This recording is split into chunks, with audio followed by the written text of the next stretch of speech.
Everybody, so 6 months ago to the day I sold my house, I bought a camper van and I decided to be a van lifer. And I want this to be one of those videos that rather than, oh, you are unprepared for this or watch out for this, I bloody love it. And I want that to come across in this video. I'm going to do lots of little videos about where I've been going and stuff I use, but I just want this to be a call to, if you're thinking about it and you're on the edge, just do it. It's fantastic. It really is. You'll have people buzzing in your ear saying, oh no, and they'll be warning you about risks. They'll be talking about some practicalities about where you shower, where do you go to the loo.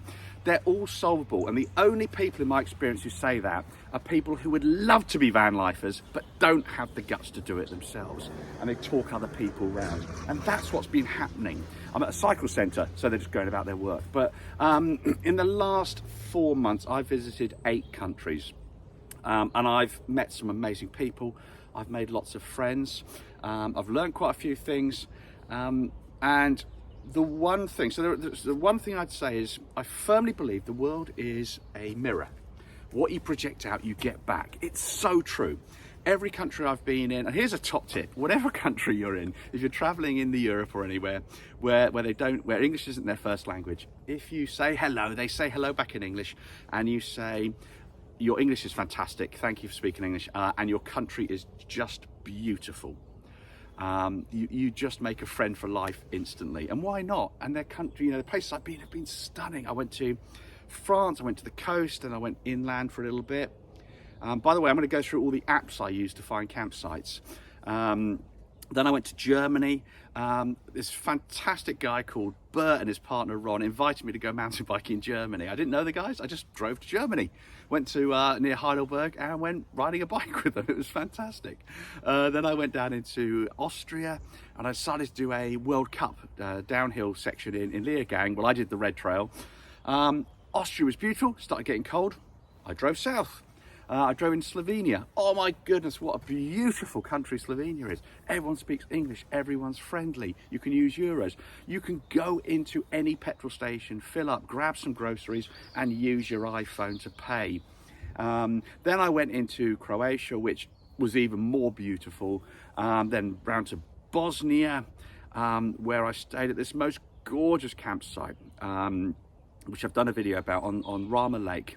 My host was Peter, and just the most fantastic, kind people, just genuinely kind people, which was wonderful. And then up through Hungary and back because my visa was running out. So embrace van life. Don't let people, if you're really considering it, you can always go back. I'm going to do videos about how I afford it, but I'd say go for it. If you're traveling, be friendly, you get back what you put out, and also just trust your judgment. It's no different to if you went out in a town and you go into a bar and you think this looks a bit dodgy, you wouldn't stay there. Traveling's no different. I think it's safer. I think I'd rather sit in a taverna in Spain than go into a dodgy pub in whichever town I'm about to name is going to be offended, but a dodgy bar in Middlesbrough, I've never been to Middlesbrough, but apologies, is more dangerous in my opinion, even for female solo travellers, than a lovely place in rural Spain or even Bosnia. So don't be afraid, embrace it, go for it.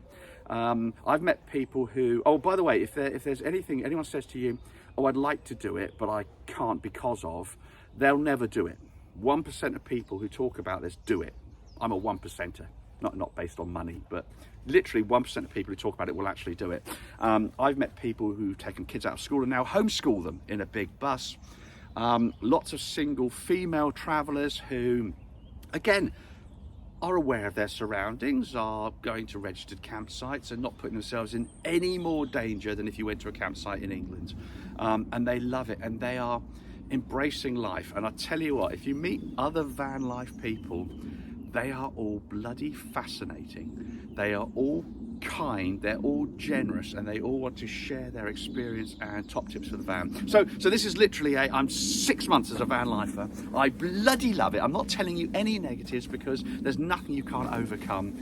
And you know what, me and Betty the camper van, I love Betty, me and Betty have had an absolute adventure. So I'm going to share a few other bits and pieces, but if you're ask me any questions, and I'll do a little video about it. But embrace van life. It is just bloody brilliant.